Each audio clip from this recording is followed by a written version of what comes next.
माता जी का तीसरा स्वरूप माँ चंद्रघंटा का है। नवरात्रि के तीसरे दिन इनकी उपासना की जाती है। आइए पूरी कथा और व्याख्या विस्तार से समझते हैं। माँ चंद्रघंटा का स्वरूप इसके मस्तक पर अर्धचंद्र से बनी हुई घंटी, चंद्र प्लस घंटा, चंद्रघंटा शोभायमान रहती है। इसी कारण इसका नाम चंद्रघंटा पड़ा। इनका शरीर स्वर्ण के समान चमकदार है। ये 10 भुजाओं वाली हैं। इनके हाथों में कमल, धनुष बाण, त्रिशूल, गदा, तलवार, कमंडल, खड़ग, चक्र आदि अस्त्र शस्त्र रहते हैं। ये शेर पर सवार हैं। इनका स्वरूप देखने में अत्यंत तेजस्वी और भयानक प्रतीत होता है, किंतु भक्तों के लिए ये सदैव करुणामयी और मंगलदायिनी है। कथा की व्याख्या।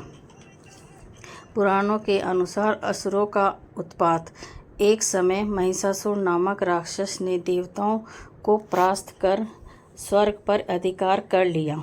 देवताओं की पीड़ा देखकर भगवान विष्णु, ब्रह्मा और शिव ने अपने तेज से एक दिव्य स्त्री स्वरूप की रचना की। यही माँ दुर्गा प्रकट हुई। माँ का चंद्रघंटा स्वरूप। जब माँ ने असुरों से युद्ध करने का निश्चय किया, तब उनके मस्तक पर अर्धचंद्र से सुशोभित एक घंटानुमा आभा प्रकट हुई। यह रूप इतना भयानक और शक्तिशाली था कि असुरों की हृदय कांप उठे। इसी समय देवी का यह स्वरूप चंद्रघंटा कहलाया। महिषासुर से संग्राम।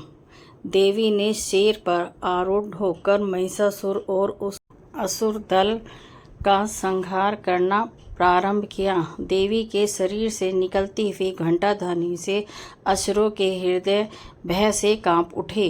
इस देवी ने युद्ध में असुरों के अनेक सेनापतियों का वध किया और अंततः महिषासुर का भी वध कर देवताओं को उनका स्वर्ग लोक वापस दिलाया।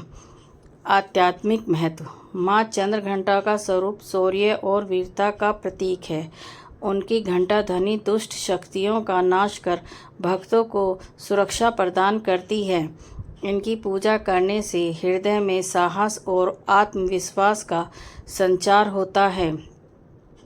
शत्रुओं पर विजय प्राप्त होती है। जीवन में आने वाली नकारात्मकता ऊर्जाएं नष्ट होती हैं। पूजा विधि और फल। नवरात्रि के तीसरे दिन प्रातः स्नान करके स्वच्छ वस्त्र पहनकर माँ चंद्रघंटा की प्रतिमा चित्र के समक्ष दीपक जलाया जाता है। पुष्प, धूप, कपूर और विशेषकर सुगंधित वस्तुएं अर्पित करनी चाहिए। पूजा करते समय ओम देवी चंद्रघंटाय नमः मंत्र का जाप करना उत्तम है। ऐसा करने से भक्त के भीतर की शांति, साहस और दिव्य आभा प्रकट होती है। इस प्रकार माँ चंद्रघंटा की कथा हमें यह संदेश देती है कि भय और कठिनाई के समय भी हमें साहसपूर्वक डटे रहना चाहिए। माँ अपने भक्तों की रक्षा करती है और उन्हें विजय का आशीर्वाद प्रदान करती है।